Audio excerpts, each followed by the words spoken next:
At first glance, it felt kind of like Groundhog Day. We are here today to share how the Carolina Panthers are moving forward. But upon further review with a new GM and a new head coach, Carolina's latest reset just feels different. I don't care about what we can't do. What can we do? It's going to take work. You know, to put it simply, we need guys that are hungry to go out there and inflict pain on their opponent. There's gonna be some changes made. And those changes start today.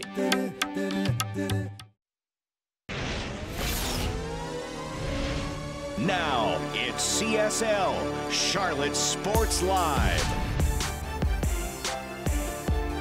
Right now on Charlotte Sports Live, the introductions are over, the work now begins. Dave Canales is the head coach here in Carolina.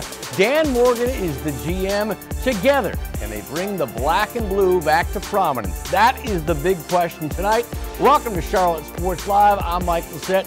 He's Gabe McDonald. And Gabe, it's officially the start of a new era. Yes, sir, and that cold open got me lit for this show, and you can officially say today the Panthers have turned the page on the disastrous 2023 season. But will the Dave Canales and Dan Morgan hires lead to success? We're going to try to figure that one out tonight, my friend. Yeah, well, in case you've been living under a rock, the news of the day happened at BOA.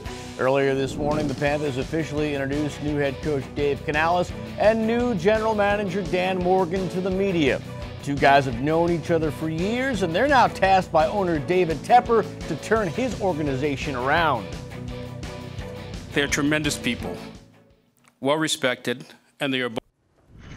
All right, appreciate it, Carlos and Mike. Obviously, we were both there taking everything in. Just what were some of your main impressions? Because obviously, this first time we're hearing both of these men speak in this setting. What were some of the main things? What really stood out to you over the course of that press conference today? Well, if you guys remember, the tone last year when Frank Reich came in, it felt like a big old high school pep rally. Yeah. That was not the case today. I think you noticed it too. Yeah. I'm not saying the tone was it wasn't laid back. It wasn't somber or sad, but it was almost like everyone was sort of humbled, and there was still a sense of optimism, and there was still a sense of confidence, but it was rooted in a place of, this is the place we're in now. We're coming off a 2-15 season. Yeah. We believe we can get here, but it's going to take a lot of work. And I think the thing that I appreciated, you bring up obviously them being optimistic. I love that they were authentic as well, because you even have Dave Canales saying straight up, hey, I'm nervous. I mean, this man's 42 years old, about to be 43. This is new territory for him. There's a lot riding on this, obviously having a 6-year deal. So I think it was good to just see both these men really wear their heart in their sleeves. And, of course, Dan Morgan talking about the dogs. Me personally, I love that. It really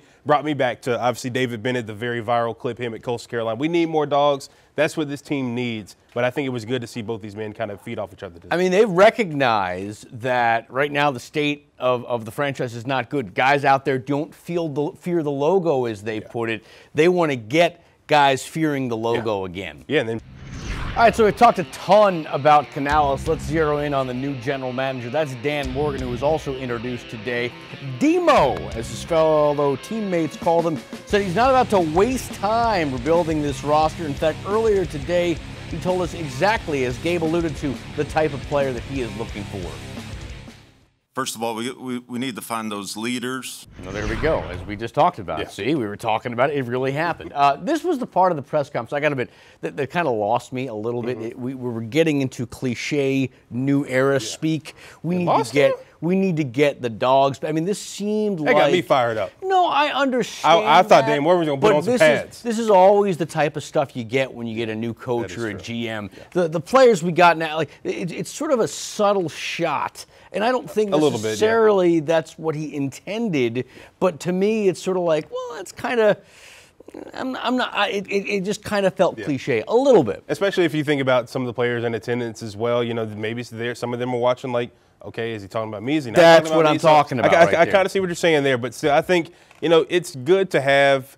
Honestly, whether he played or not, how successful he was in his career, had a great career. I don't know if that really mattered too much in the decision, but I'm looking forward to seeing both these guys work together given their history. See, one thing I'd like him to say almost instead of, hey, we need to find dogs, we need to find guys that better represent what we want to do on the field. Sometimes a guy can be a good player, but it doesn't necessarily fit into the current system or whatever system they're trying to incorporate. So that's what I wish I would have heard. It's all about the fit and the culture and getting that on point. Well, you already know Queen City News, your official home of the Carolina Panthers, which means we got more Cats coverage than anyone else. On Monday night, you'll hear from legend Greg Olsen on his thoughts of the hires.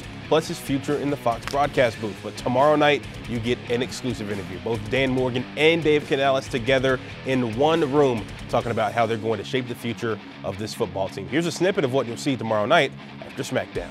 Alrighty, hopping over to Trade Street. Hornets finished with just 3 wins in the month of January, but that was not from a lack of effort from one of their top players. Brandon Miller named the Eastern Conference Rookie of the Month for January after having his best stretch as a pro. 6'7" forward averaged 16 points, 4 rebounds, and 2 assists in 13 starts this month. Over the final 8 games of the month, he was at his best, scoring 20 or more 6 times.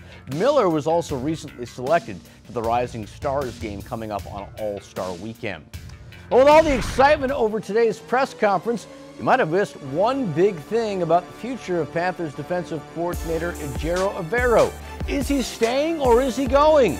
We have the scoop coming up next. And Canales' #1 priority is to get Bryce Young going. He spoke on how he plans to get the job done, and it's more than just him to find protection up front. We got that coming up next on CSL.